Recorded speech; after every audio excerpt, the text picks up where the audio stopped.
Salmo número 7. Bom, eu já falei para vocês que a gente está acompanhando aqui os Salmos com o livro, o Taná, né? E ele traz a versão em hebraico. Eu só quero que vocês observem, para quem já faz psicogenealogia, para quem já fez o curso de nomes comigo, que quando a gente tem aqui antecede o Salmo 7, tem uma letra. Então, no hebraico, não tem números. Tem letras que se referem a números. Então, nesse Salmo 7, a gente tem uma letra que o significado dela conta exatamente todo o Salmo. No Salmo 7, então, a gente tem que Davi diz, pede para que Deus faça corretamente o seu julgamento. Ele começa um salmo falando sobre pensamento, e depois ele usa um termo sobre o salmo que Davi cantou ao Eterno por causa de Cush, o benjaminita. Benjaminita, gente, quando a gente fala em Benjamim, e a gente tem aí o filho de Raquel, que inclusive morre no parto quando ela dá a luz a Benjamim, significa o filho da felicidade. Então, o benjaminita, de alguma forma, se corresponde ao fruto da felicidade. Então, esse salmo, ele fala dessa felicidade da justiça, que não é dos homens, né? Tanto que ele se reporta aqui ao mal, ele está passando por maus bocados, e aí ele fala dos inimigos. Os inimigos que estão perseguindo, que estão praticando mal contra ele diz assim, que o inimigo devore minha alma, e ele se reporta a esse inimigo como um leão. Né? O leão é algo que a gente não consegue dominar, que a gente não consegue, enquanto ser humano, exercer nenhum tipo de domínio, né? Que quando existe uma força, um embate de forças, certamente um homem perderia para um leão. Ele é mais forte, mais veloz, ele é instintivo, né? E é isso que Davi fala. Então ele diz o seguinte: ergue-te, Eterno, em tua ira, atua com furor contra meus opressores. Eleva-te em meu favor no juízo que ordenaste. E aí ele diz: quando se depuser a congregação dos povos em tua volta, que te eleves acima dela, pondo nas alturas teu divino trono. O Eterno julgará os povos, resgatar-me-á pelo mérito da minha retidão e integridade. Faz chegar ao fim do mal dos ímpios e da firmeza ao justo.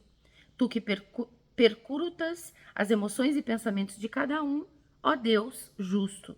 És meu escudo, é eterno e que salvas os puros de coração. Deus absolve os justos e se irrita todos os dias contra os ímpios. Se não arrepender o perverso, mas afiar sua espada e distender seu arco e mirar o justo, contra ele mesmo estará preparado armas mortíferas e apontando suas flechas. O perverso concede iniquidade, fecunda maldade e gera falsidade. Escava um fosso e aprofunda, mas ele mesmo cairá nas armadilhas que preparou. Presta atenção. Sobre sua própria cabeça recairá sua iniquidade e sobre seu crânio sua violência. Bom, nesse salmo, gente, e trazendo um pouco daquilo que eu sempre falo na psicogenealogia, a gente fala da justiça divina. E quando a gente fala dessa justiça, essa letra hebraica, ela fala dessa ferramenta e dessa espada. De alguma forma, essa letra se reporta a uma espada. Uma espada, ela corta pelos dois lados, né? Então, toda a justiça que é dos homens, e eu como advogada sei o quanto que quando um advogado pega uma causa, ele se partidariza com o seu cliente.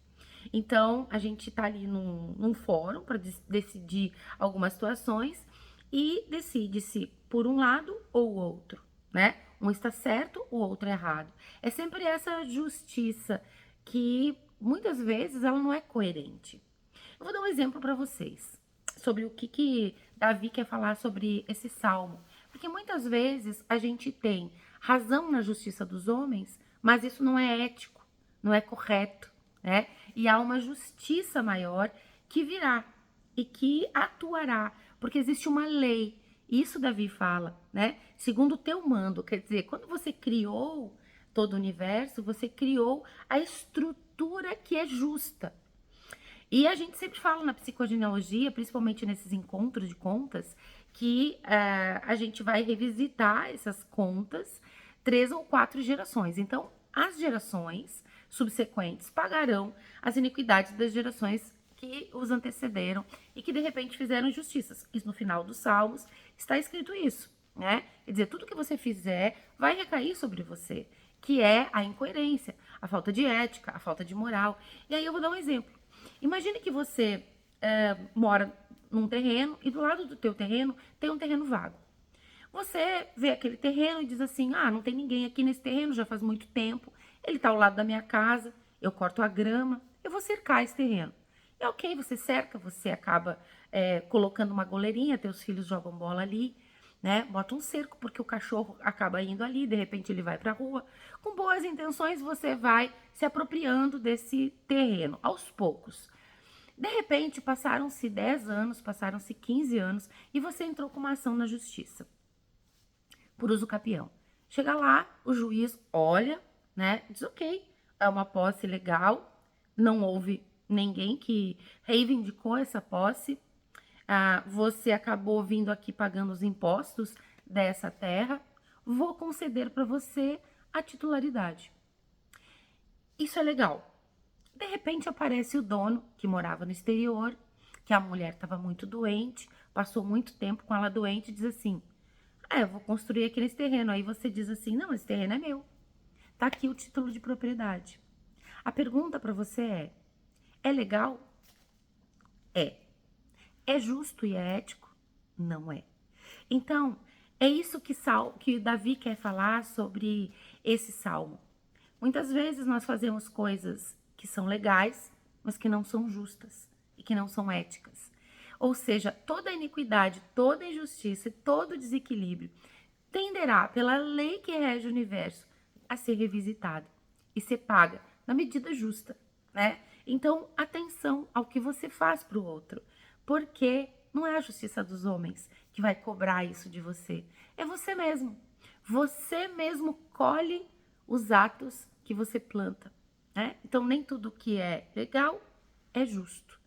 Você sabe quando isso é justo. É só alinhar, né? Por isso que Davi fala muito das cordas da orquestra. É só você alinhar o que você pensa com o que você sente. Coloque a mão aqui, né? Faça esse julgamento interior. Tanto que Davi diz, me coloque a julgo. Eu estou disponível para o teu julgamento. Enquanto você sabe que você não fez nada, né? Que você está coerente com os teus atos, você se coloca a julgo. Você se coloca disponível ao julgamento. Só que muitas vezes tem na nossa ancestralidade as incoerências. E nós somos um órgão. Eu acho muito engraçado que as pessoas dizem, somos um.